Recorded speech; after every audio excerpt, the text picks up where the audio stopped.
Fala, meu povo! Então, chegamos com mais um vídeo e mais um assunto extremamente importante e atual. Afinal, para que serve o Conselho de Segurança da ONU? Qual é o seu objetivo?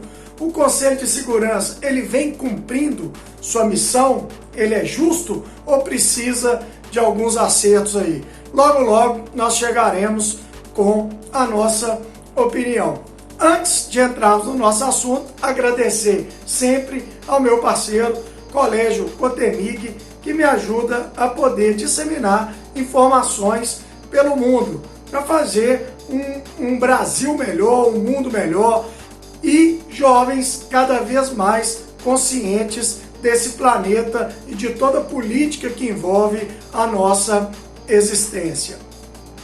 Bom, a ONU foi criada após a Segunda Guerra Mundial para fazer exatamente o que a Liga das Nações, que foi uma organização anterior à ONU, não conseguiu fazer, que é impedir uma nova guerra global. E, de certa forma, a ONU conseguiu êxito, já que o mundo nunca mais entrou numa guerra de grandes proporções, apesar de, evidentemente, a violência correr solta no mundo afora, em guerras, vamos dizer assim, de níveis menores, apesar de tivemos guerras aí estrondosamente grandes, mas nenhuma de âmbito mundial.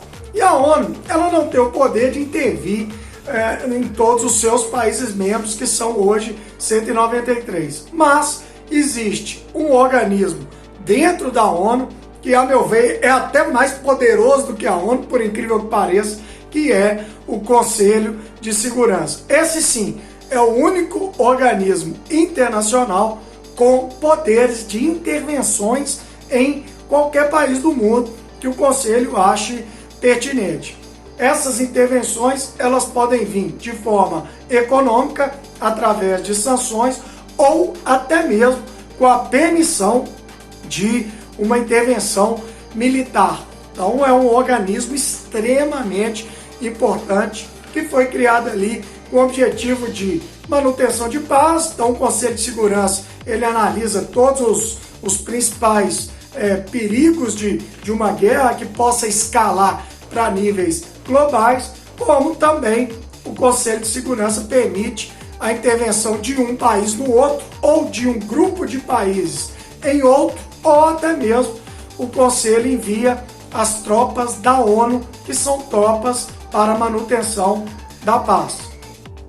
E como que funciona esse conselho? Então esse conselho, ele é formado por 15 países, desses 15, 5 são membros permanentes, exatamente os vencedores da Segunda Guerra Mundial, que são a Rússia, que pegou o legado aí da União Soviética, a China, os Estados Unidos, França e Reino Unido. Esses membros nunca mudam e, mais para frente aí nós vamos falar, eles têm o poder de vetar as resoluções do próprio Conselho, o que é uma coisa extremamente complicada nos dias de hoje, né? Porque o Conselho vota, um desses países veta e não adiantou nada aquela reunião, não adiantou nada aquela resolução.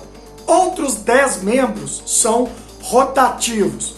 Eles são escolhidos e entram ali por um mandato de 2 anos, sendo que a cada ano, pelo menos 5 desses 10 são trocados. Então você tem ali países que entram com mandato de 2 anos e a cada ano 5 deles são mudados.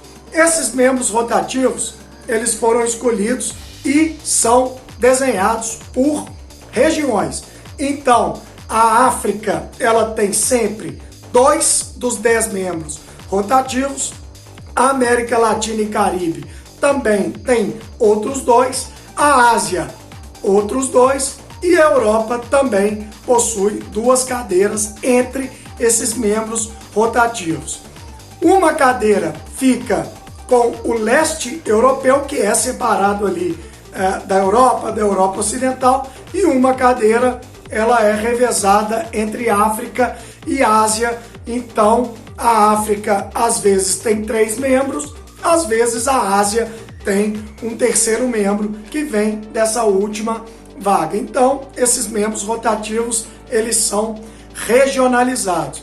E, neste momento, o Brasil, pela 11ª vez, faz parte do Conselho de Segurança da ONU, o mandato que vai de 2022 a 2023, junto com Gana, Gabão, Emirados Árabes, Albânia, Índia, Irlanda, México, Quênia e Noruega. Então são esses os atuais 10 membros rotativos que, junto com os 5 permanentes, votam as resoluções. E para uma resolução valer, ela tem que ter 9 dos 15 membros, com uma exceção. Se um dos membros permanentes votarem contra, essas resoluções são automaticamente vetadas, o que é um absurdo.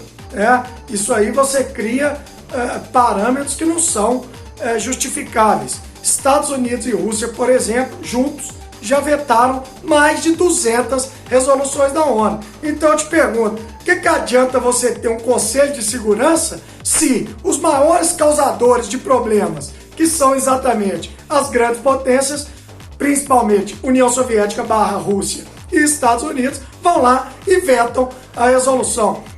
Então nós já tivemos casos absurdos, como por exemplo, o Conselho de Segurança aprovar que a Venezuela fizesse novas eleições para presidente, já que as eleições lá foram extremamente conturbadas, são eleições que obviamente deixam muito a desejar no aspecto democrático. Na minha opinião, a Venezuela é governada por uma ditadura, mesmo que essa ditadura tente ali, de algumas formas, pintar um quadro de democracia. Você ser oposição na Venezuela é quase impossível, você corre risco de morte.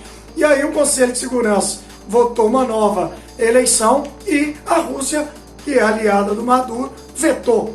Como também agora o Conselho de Segurança votou uma condenação à invasão russa à Ucrânia e, evidentemente, o representante russo lá no Conselho de Segurança vetou essa condenação.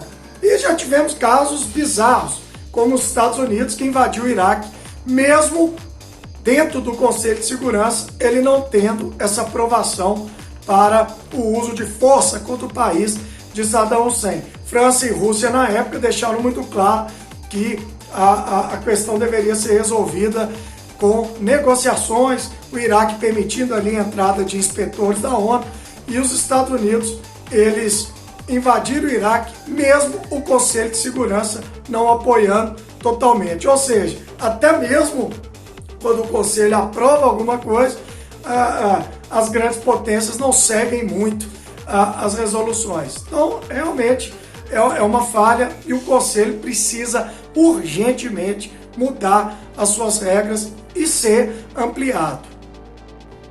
Então, existe um grupo hoje chamado G4, formado por Japão e Alemanha, os derrotados da Segunda Guerra Mundial, que são, respectivamente, a terceira e quarta maiores economias do mundo, somados à Índia, que é a segunda maior população do mundo, um país que também já é a quinta economia do planeta, um país com mais de 1 bilhão e 300 milhões de habitantes, vai ser a maior população do mundo em breve. A Índia também se julga no direito de ser um membro permanente do Conselho de Segurança. E o Brasil fecha esse G4 de países que pleiteiam fazer parte do Conselho de Segurança como membros permanentes. O Brasil, que é uma das maiores economias do mundo, já foi a sexta do mundo, hoje está ali 12ª, 13ª, sexta maior população do planeta, e é um país que, junto com Alemanha, Japão e Índia, querem ingressar como membros permanentes, com um quinto, que seria um país africano. Então, os membros permanentes, eles subiriam de 5 para 10, junto com esses 5 novos membros, e seria ampliado o Conselho como um todo para 25 países, dando maior representatividade a esse organismo tão importante. Eu acho que seria uma ideia genial você ampliar tanto os membros permanentes como também o Conselho como um todo, dando maior legitimidade às suas decisões. Mas, volto a repetir, enquanto alguns países tiverem poder de veto, eu acho que o Conselho perde toda a sua credibilidade. Estados Unidos, por exemplo, sempre veta ações contra Israel, quando são discutidos ali a questão da Palestina. Beleza? Então, temos um conselho que, por exemplo, no caso da Ucrânia, não vai resolver em nada, já que a Rússia vai sempre vetar qualquer resolução contra ela. Fica com Deus todo mundo. Abraço do Clebinho.